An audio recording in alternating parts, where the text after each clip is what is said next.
kubor nagaslem jong unongsan Hima.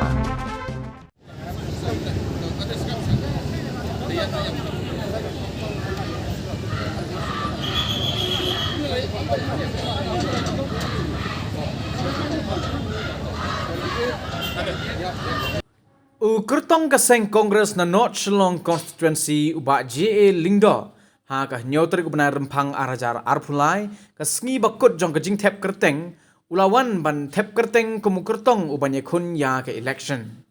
haba ya kran bat kinong thok khubor hadin baladap thep kerteng uba JA Lyngdoh ulaong baka Kongres kan yo bun ki MLA ha ka kenti ka bamenta ulaong ru baka thong ka banengkong baka seng kan le tang shu jump hagani ke election kadai bakin penko ya baro ki kam ki bala pensneu da hagani ke sarkar MDA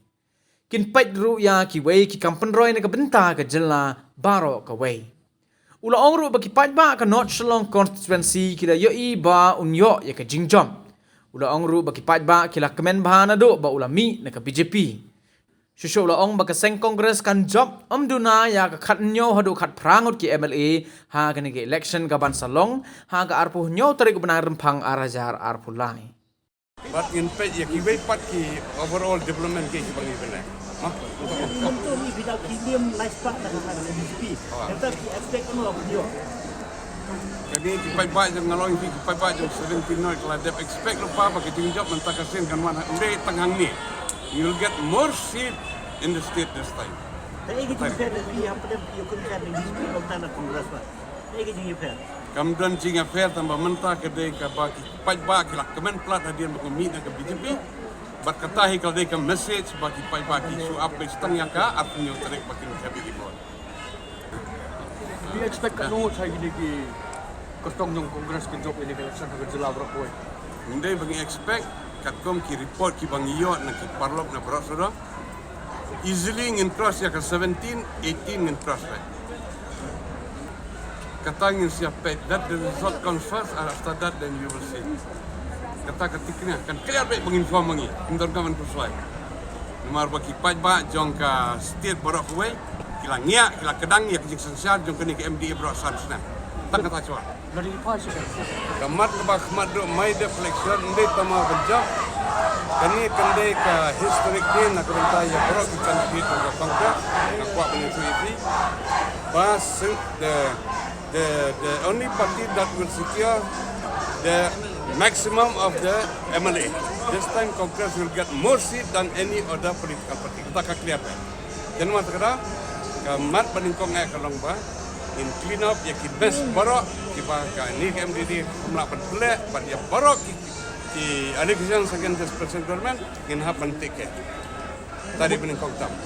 Kandor tujuan kau really come up. ngin le be ya ka beri benle namar by we are here for the interest of the people and the state ki yo ika scheduled tribe certificate but ki file kumu scheduled tribe certificate kumu scheduled tribe member ngakwa banong kani ba ki khasi chaintia ki garo kedai ka matrilineal society but ki bon ki constituency ki ba manta ki ka sarkar ro kala le bakla baka ai scheduled tribe ki tu ba ai jai pa ki ba yo kmer har but ki ba myo khasi tribe certificate ki bon bhai constituency mata the returning officers have to be very careful to see that the provision of the Lineage Act is not violated by these candidates who are giving the surname of their fathers because they belong to maternal society, they belong to the clan of their mother, but however they have given the clan of their father. They are to be denied, their scheduled tribe certificate is void. It is totally void. That is why I am requesting the returning officers to take special care about such candidates. Hoi hoi hoi hoi hoi hoi hoi hoi Hoi aga DMC si Turki sentil di kalayaban punai Hoi aga DMC si Turki sentil di kalayaban tingkai Rilum jungi mentala dei kapor ka jingkelah Kisur ngin pensawa lawan kapor ka jingkelah Rilum jungi mentala dei kapor ka jingkelah Kisur ngin pensawa lawan kapor ka jingkelah